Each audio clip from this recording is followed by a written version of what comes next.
كل القلوب إلى الحبيب تميل. لا النبي محمد صلى الله رسول الله صلى الله عليه وسلم وكافة الأنبياء والمرسلين ولجميع المسلمين والمسلمات والمؤمنين والمؤمنات وخصوصا إلى حضرة الشيخ ابن عطاء الاسكندري لله لهم الفاتحة.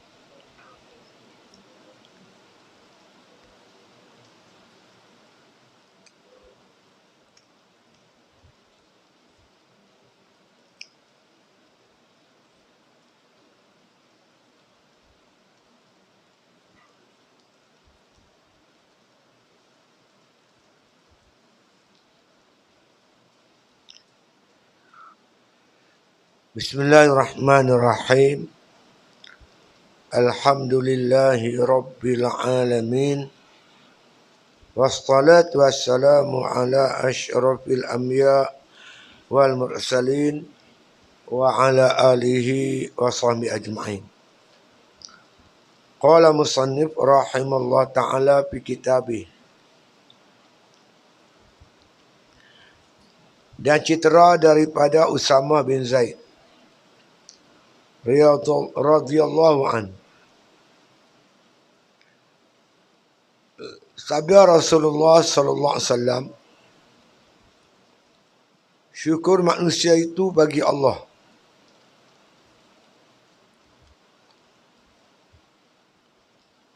Syukur mereka itu bagi manusia.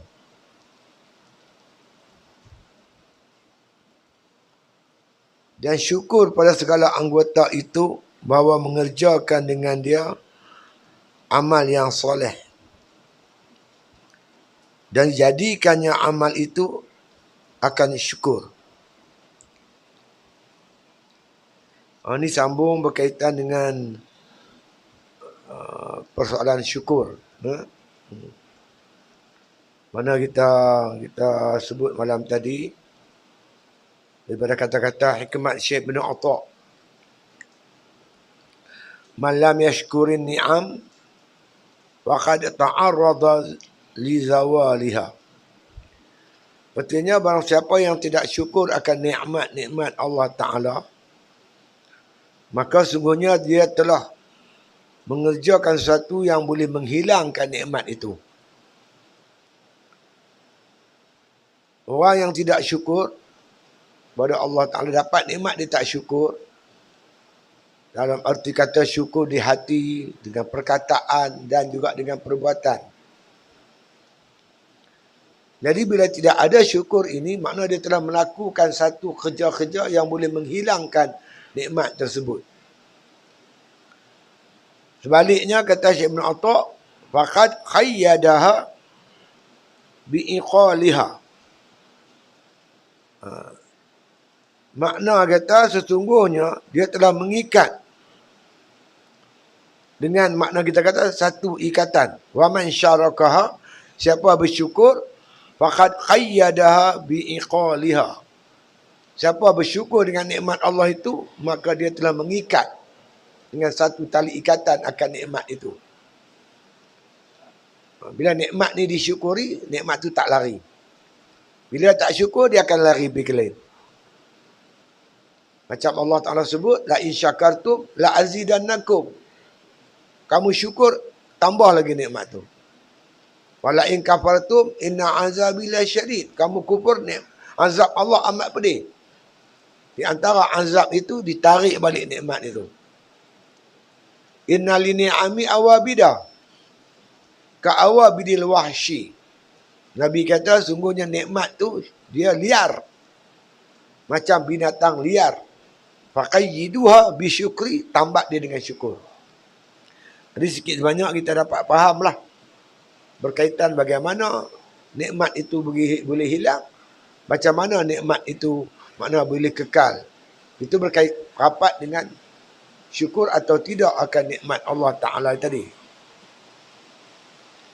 Baik, syarah lagi, huraian-huraian yang lebih panjang lagi berkaitan dengan masalah ni.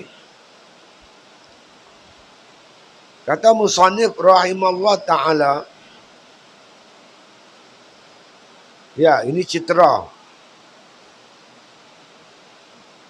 kisah daripada seorang sahabat Nabi SAW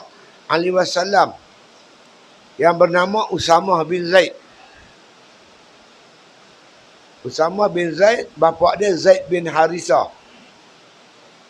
Jadi mereka ni makna keluarga angkat Nabi SAW.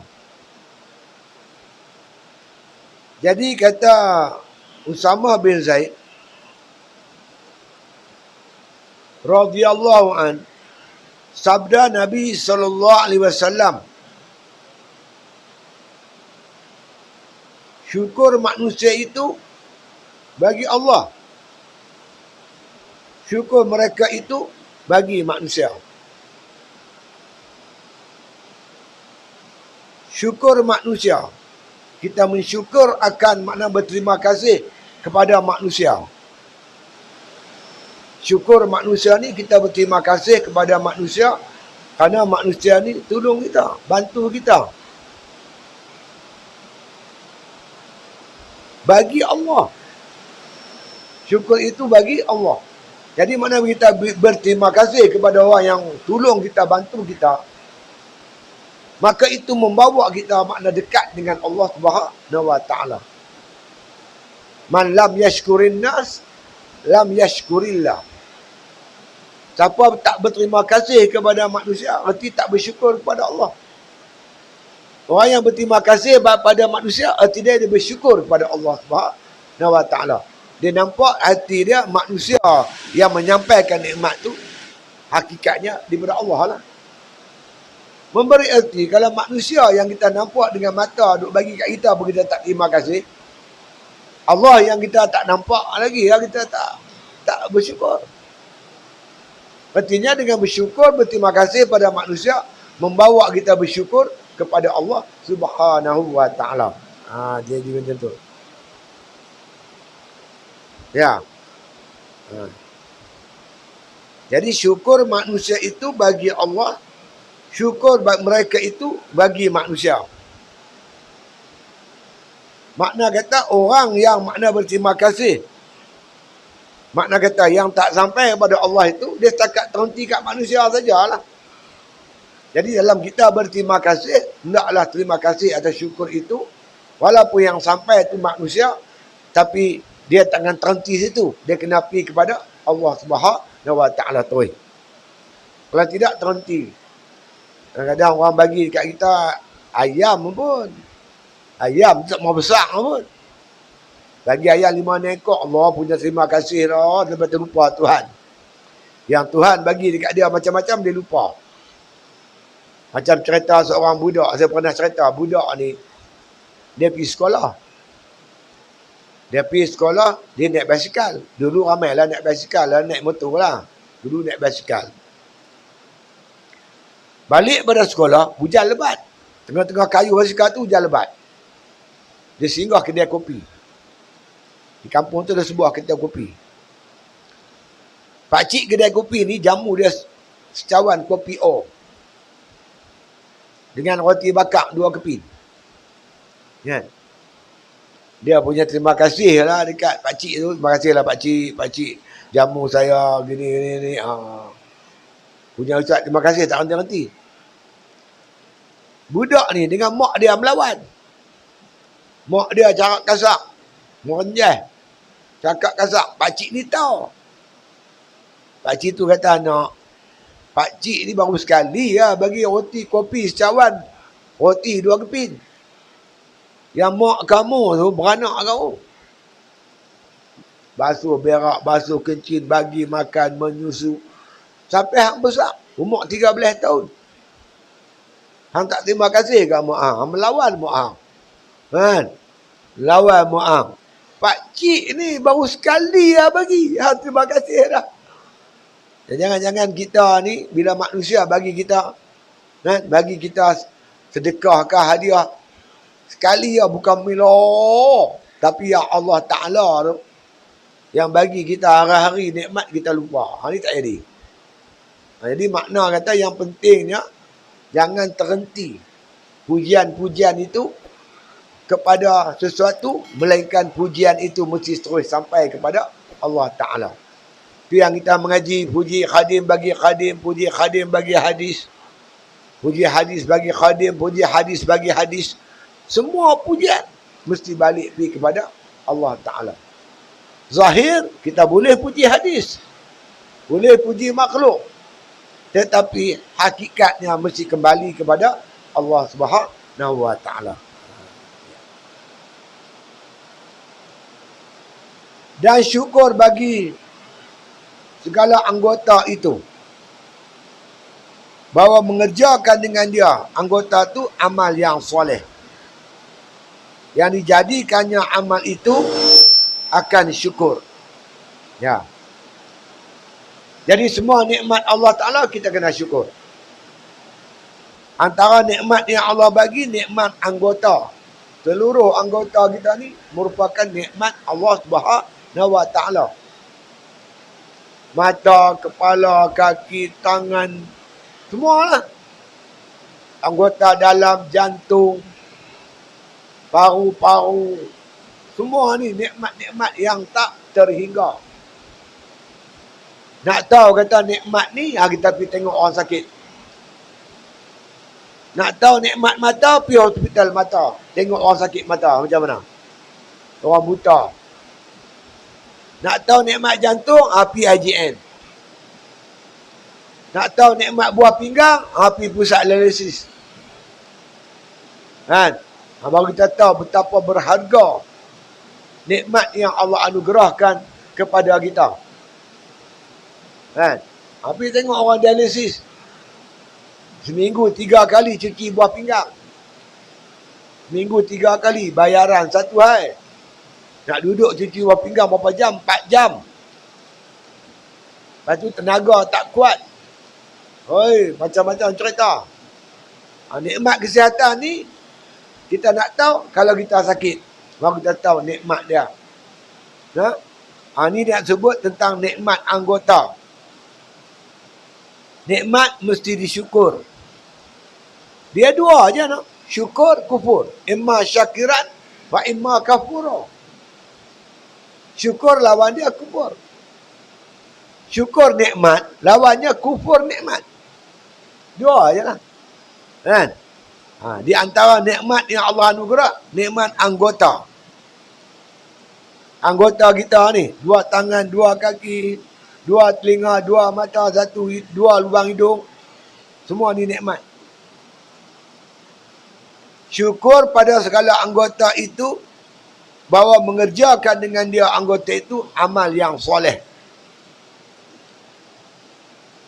Anggota yang Allah anugerah ni, kita buat amal soleh. Apa amal soleh? Apa saja. Amalan yang Tuhan suka, semua amal soleh. Amalan Tuhan benci, tak jadi amal soleh. Kita semayang, Tuhan suka, amal soleh. Tapi kalau kita semayang, Tuhan tak suka, dia tak jadi amal soleh. Kan? Kita berjuang, Tuhan suka, amal soleh. Kalau Tuhan tak suka, tak jadi amal soleh. Macam mana kata Tuhan suka? Apabila amalan itu bertepatan dengan syariat. Dengan hukum hakam Allah. Semayang ke apa ke, mesti berbetulan dengan hukum Allah Ta'ala. Kalau bercanggah, itu bukan amal soleh. Pertama, syarat dia mesti muafakat dengan syariat. Yang kedua, dengan penuh keikhlasan. Buat lillahi ta'ala. Bertepatan ikhrar kita dalam semayang lah. Inna salati wa nusuki wa mahyaya wa mamati lillahi rabbil alamin. Sungguhnya semayang aku, ibadat aku, urusan hidup aku, urusan dunia aku, semua bagi Allah. Jadi kerja dunia pun, kalau selari dengan syariat, buat kerana Allah, dia jadi ibadat. Hingga Nabi kata banyak kan, urusan-urusan akhirat, urusan ibadat. Kan? Dia jadi dunia. Ada urusan dunia, dia jadi akhirat. Boleh jadi begitu. Hang buat ibadat, nak tunjuk ke orang. Dapat dunia, dapat pujian orang. Bercucuk tanam. Bercucuk tanam. Kerana Allah, dia jadi ibadat. Kita tanam apa? Tanam tanaman. Tanaman kita dimakan oleh ulat, dimakan oleh burung. Kan? Semua tu burung makan pun kita dapat pahala, ulat makan pun kita dapat pahala. Dikira sebagai ibadat. Berpagi-pagi kamu masuk hutan. Bawa sutas tali, putik kayu api, ikat, tanggung, pergi ke market. Jual. Itu lebih baik daripada meminta-minta. Sama ada orang bagi, tak bagi. Makna kerja dunia, jadi akhirat kalau niat dia betul. Dapat pahala. Yang kita nak jadi ibadat khusus ni pun sebagai ibadat. Ibadat am pun sebagai ibadat. Sampai makan kita, berak kita, tidur kita, mandi manda kita, hubungan keluarga kita. Semuanya ibadat. Kita nak macam tu. Lepas tu kita mengaji. Lepas tu kita Sayyidul Salikin ni, yang ada kat kita ni, dia ditutup. Bab 1, juzuk pertama, kata bab akidah, bab ibadat khusus. Masuk bab 2, dia cerita urusan harian. Buku 2, urusan adat dia panggil. Urusan harian. Makan, minum, kenuri, kenara, nikah, kahwin. Masuk jamban, keluar jamban. Semua sekali dia cerita. Nak jadikan ibadat. Masuk ketiga, berkaitan sifat mahmudah, mazmumah. Buku 4, sifat mahmudah. Jadi, kalau Sayyidul Salikin pun kita amal pun, habis hebat dah. Cukup hebat dah. Itu dia. Ni, pahaman yang macam ni yang kita nak. Kita mengaji, kita nak beramal.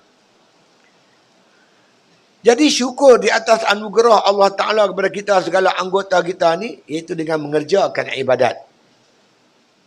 Dan memang Allah jadikan anggota ni untuk buat ibadat. Sesuai buat ibadat. Sebutlah apa pun. Ibadat. Semua boleh dibuat oleh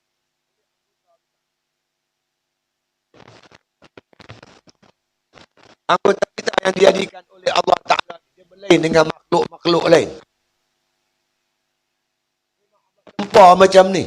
Allah jadikan macam ni sesuai untuk beribadat kepada Allah Ta'ala. Lepas tu bila kita baca wa ma khalaqtul jinna wal insa illa liya'budun. Ayat tu kena cermat. Tidak aku jadikan jin dan manusia melainkan untuk beribadat kepada aku.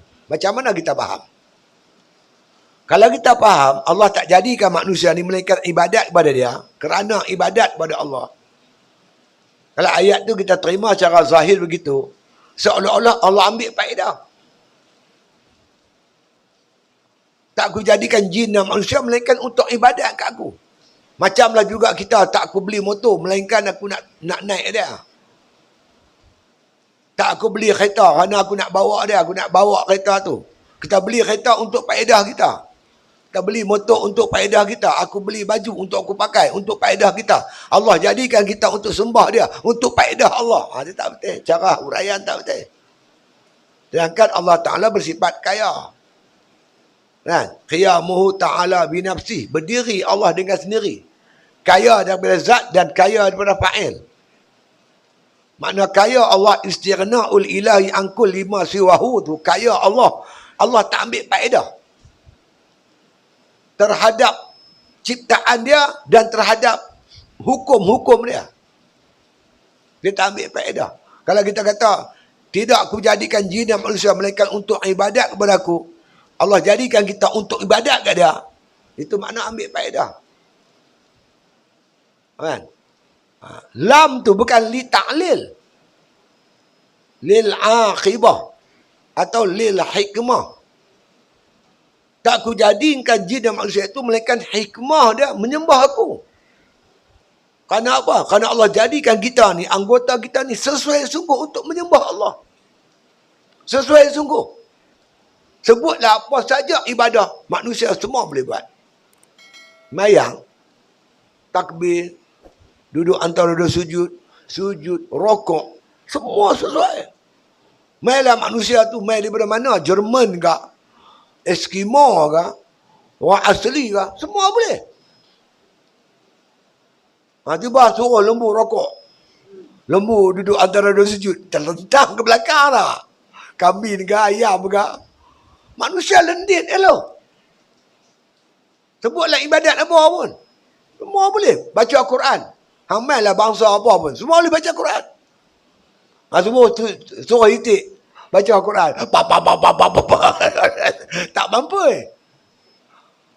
Ulama kata, lil hikmah. Tidak kujadikan manusia, jin dan manusia, melainkan hikmah dia. Untuk menyembah Allah. Hikmah dia sembah Tuhan. Bukan Tuhan ambil faedah tak. Hikmat tu. Kejadian ni. Tak cukup dengan tu, Allah tundukkan seluruh apa yang ada di dunia untuk kita. Wallazi khalaqalakum ma fil ardi jami'ah. Dialah Allah yang jadikan apa yang ada di dunia ni semuanya untuk kamu. Kamu guna untuk ibadat. Jadi harus syukurlah kejadian kita. Macam-macam Tuhan bagi buat kemudahan itu ini. Sekira-kira kita langsung tak ada alasan kenapa tak ibadat di dunia dulu. Berdepan Allah pasal apa tak ibadat? Sebut abang, apa? Aku bagi semua ada. Anggota semua elok, lendit, semua boleh buat ibadat. Sebutlah ibadat apa pun. Semua boleh. Nama manusia ni. Bukan saja-saja Allah jadikan kita ni. Cuba kita fikir makhluk-makhluk lain. Mana sama dengan kita? Kita boleh buat pakaian, boleh ada kenderaan, ada rumah. Kalau lembu duduk macam tu aja duduk meglah, itik. Macam tu lah pakaian dia. Tak ada ubah-ubah. Manusia ni ada pakaian, dia ada kenderaan, dia ada makan dia macam-macam. Lembu pada dulu meglah makan rumput tu. Tak ada pun nak pakai cokecau, nak goreng ke mana. Mana ada, kita lah. Jadi syukur anggota kita ni dengan mengerjakan ibadat kepada Allah Ta'ala. Orang tanya ibadat tu apa? Abul Ala Al-Maududi sebut konsep ibadat, dia kata al-inqiyadu li hukmihi subhanahu wa ta'ala ma'ar ridan nafsi. Al-inqiyad, berpegang teguh. Al-inqiyadu li hukmihi subhanahu, berpegang teguh dengan hukum Tuhan. Al-inqiyadu li hukmi subhanahu wa ta'ala ma'ar ridan nafsi, disertakan dengan suka hati. Setiap apa kita buat berpegang pada hukum Allah. InsyaAllah. Diserta hati suka, hati ikhlas. Ibadat. Itu nama ubudiyah. Buatlah apa pun. Nak masuk jamban ke, keluar jamban ke. Masuk masjid ke, keluar masjid ke, pakai pakaian ke, tanggal pakaian ke. Nak makan ke, nak minum. Semua tertakluk di bawah hukum Allah Subhanahu Wa Taala. Kita pegang hukum Allah, kita buat kerja tu, namanya ibadat, insya-Allah. Itu mengikut tafsiran Abul Ala Al-Maududi. Ulama daripada India lah. Ya.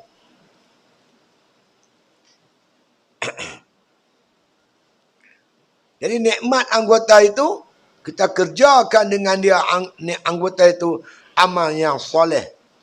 Ya. Dijadikannya amal itu akan syukur. Jadi makna kata amal tu, kita beramal tu syukurlah. Itulah syukur kita kepada Allah dengan kita beramal anggota itu dengan amal ibadat.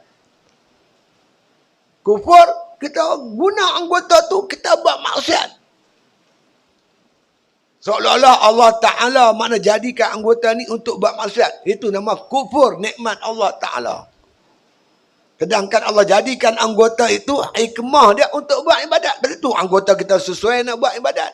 Tiba-tiba pergi buat maksiat. Itu nama kufur nikmat. Kufur nikmat. Allah akan tanya besok di akhirat. Jawablah. Bukan anggota kita, kita pinjam ya. Mana ada hak kita, tak ada satu pun tak ada. Semua pinjam. Kita pinjam kereta kawan, bawa ganja, boleh tak? Bawa dadah. Pinjam kereta Azad. Nak pergi mana? Dia abang nak pergi sana sini, ambil Tahu tuan-tuan, dia bawa ganja. Polis rok-rok tahan. Bila tahan tu kereta kita. Dia pun adalah kena tahan. Kawan saya seorang orang pinjam kereta dia. Cikgu. Dia seorang cikgu. Orang nak pinjam kereta dia, dia bagi pinjam. Dia bawa pergi perlih. Dia bawa dadah. Kena tahan. Rock block kena tahan. Dia ni hilang kerja. Kena tahan dia tu. Jenuh lah nak bercara sampai jual tanah pak dia di Kedah tu. Memanglah last sekali dia bebas lah. Tapi berapa punya naya dia. Kerja hilang. Tanah berapa keping tanah jual. Nak ambil lawyer. Tuan kereta marah tak? Hang pinjam kereta aku ya bawa dadah pasal apa? Aku bagi pinjam ya pergi bawa. Bayangkan dengan Allah ni. Kita pinjam semua ni, Tuhan bagi pinjam besar. Tiba-tiba kita salah guna. Guna untuk derhaka pada Allah. Sakit kita depan Allah. Cukup sakit. Sebab tu, kita nak buat apa-apa, kena fikir betul-betul. Untuk apa Allah jadikan tangan? Adakah tangan kita ni Allah jadikan untuk buat maksiat? Tanya boleh jawab dah depan Tuhan besok. Mata kita untuk lihat apa? Kaki kita nak pergi mana? Telinga kita dengar apa? Jangan buat pasal. Tuhan tanya jenuh. Jenuh kita jawab. Jadi kita gunakan anggota kita untuk ibadat. Artinya kita telah mensyukurkan nikmat anggota kita ni. La in syakartum la azinannakum wa la in kafartum inna adzabi lasyadid. Siapa syukur aku tambah nikmat. Nikmat mata tengok Al-Quran. Allah tambah nikmat tu besok di akhirat. Melihat wajah Allah Subhanahu Wa Taala. Ni tangan ni. Kita guna untuk takbiratul ihram. Esok tangan ni nak kebut, nak petik buah-buah kayu di syurga besok. Nak kutip, nak pulai apple, mangga apa semua. Telinga ni dengar nasihat agama, mengaji, dengar orang baca Al-Quran. Telinga ni besok dengar kalam Allah. Yang tak tahulah macam mana, tapi Nabi Musa AS, bila dia dengar kalam Allah, ketika dia munajat di Bukit Tur Sina, wa kallamallahu Musa taklima, telah berkatalah Allah Ta'ala dengan Nabi Musa sebenar-benar berkata. Dia balik tu, dia subat telinga dia dengan jari dia, tak boleh dengar. Cakap mampu tak sedap langsung. Suara manusia tak sedap langsung. Macam suara kaldai dia kata. Sedap mendengar kalam Allah. Tak ada dah nikmat dah. Dapat mendengar kalam Allah, dapat melihat wajah Allah. Itu kita kena fikir, untuk apa Allah jadikan? Telinga untuk mendengar kalam Allah. Lidah, mata untuk melihat wajah Allah Ta'ala. Maka telinga tu di dunia guna bagi betul. Mata tu di dunia guna bagi betul. Kaki berjalan-jalan di kebun syurga. Esok ni. Jangan berjalan tempat maksiat. Kan? Ulama nasihat satu. Kita faham elok-elok. Ulama kata ingat. Anggota kita, tangan, kaki semua ni. Dia kawan kita yang rapat di dunia. Kawan yang paling rapat. Nak pergi jamban, kaki bawa jalan. Nak makan nasi, tangan ambil. Anggota ni cukup rapat dengan kita di dunia. Kawan rapat. Tetapi mereka ni lah musuh kita besok di akhirat. Musuh yang paling ketat. Pasal apa? Dia cerita semua. Tangan cerita pegang apa? Mata cerita tengok apa? Telinga cerita dengar apa? Al-yawma nakhtimu ala afwahihim wa tukallimuna aydihim wa tash'ar Hadu arjuluhum bima kanu yaksibun. Semua ni jadi saksi apa yang kita buat. Ingat, dia cerita kat Tuhan semua sekali. Detail. Atau satu pembohong lah. Nak bohong pun tak boleh. Ni anggota kita. Jadi yang selamatnya kita guna bagi elok lah. Guna tangan tu untuk apa? Kita guna. Bagi betul. Ya. Itu dia. Dia bertanya seorang laki-laki kepada Abu Hazim radhiyallahu an. Katanya baginya, mana syukur dua mata? Maka katanya apabila engkau melihat dengan kedua mata, akan kebajikan. Wah. Seorang laki-laki tanya Abu Hazim, mana syukur mata? Apa dikatakan syukur mata? Syukur dua mata, maka katanya, apabila engkau melihat dengan keduanya akan kebajikan. Tengok benda yang baik, tengok Quran. Tengok kitab hadis. Tengok jalan pergi masjid, jalan pergi mengaji. Guna mata untuk pergi kerja. Ini semua syukur mata. Guna mata tengok aurat perempuan, habis. Kita telah kufur. Orang kata tengok aurat perempuan dia dosa kecil. Dosa kecil. Allah ambil paku neraka, dia paku biji batu. Dosa kecil. Cucuh api neraka ni. Ambil api rokok pun. Cucuh mata. Jangan duk main kecil-kecil. Itu dosa kecil. Tengok aurat perempuan. Amboi, andai. Jangan buat pasal. Nak tengok aurat perempuan, fikir habis-habis. Sanggup tak mata kita dipaku dengan paku api neraka? Bukan kerja dah.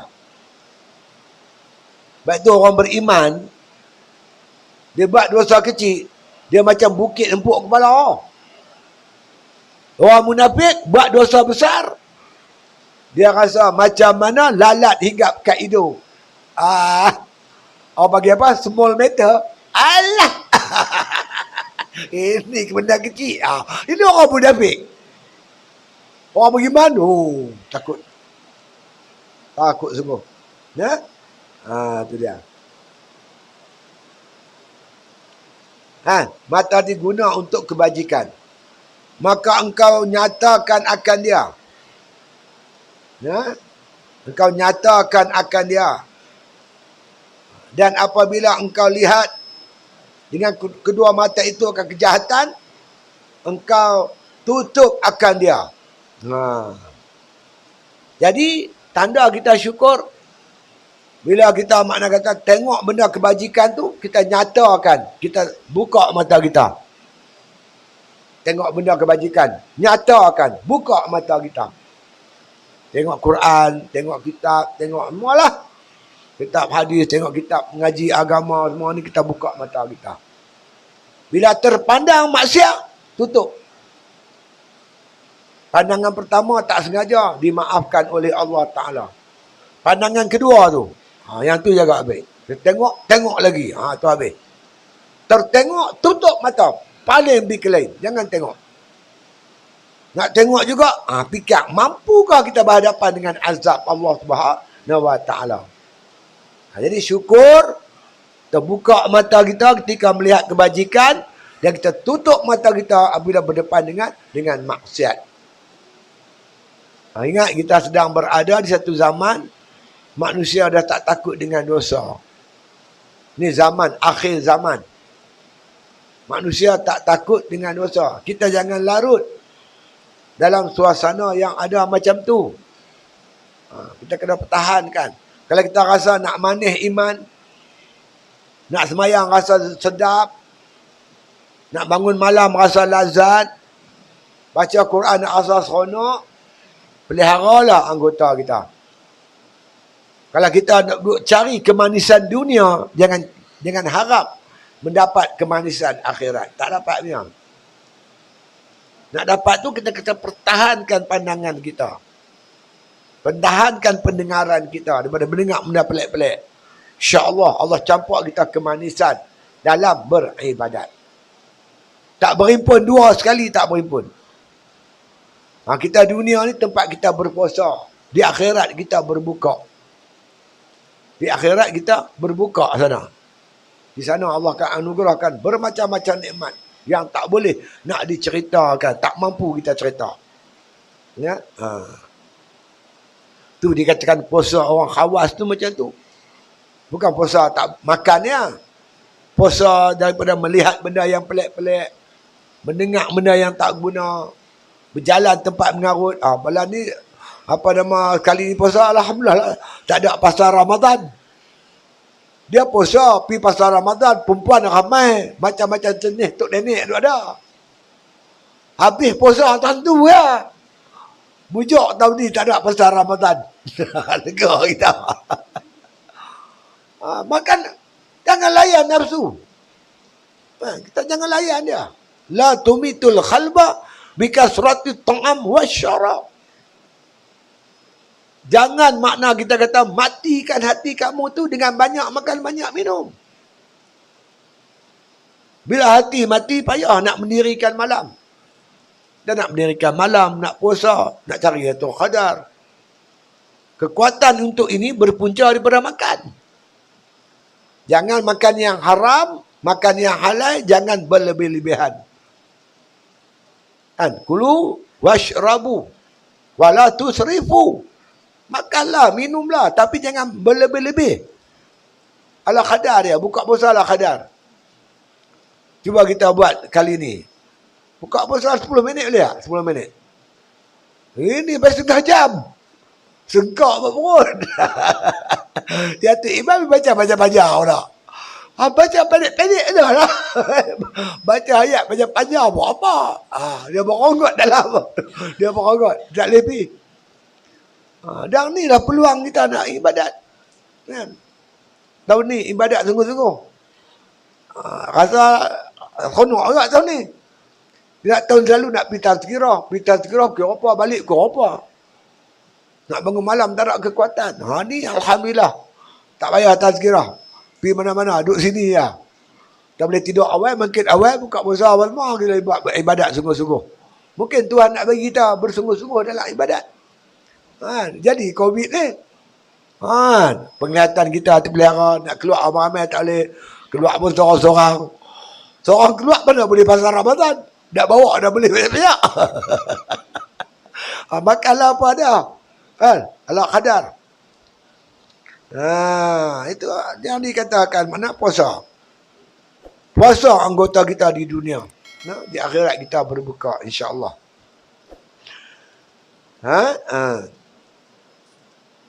Kejahatan tutup akan dia. Kemudian kata musannif dan katanya lagi. Tentu dulu kita sambung esok.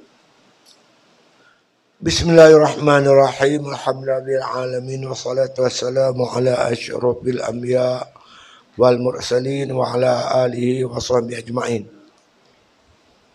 Rabbana atina min ladunka rahmatan wa hayyi' lana min amrina rasyada.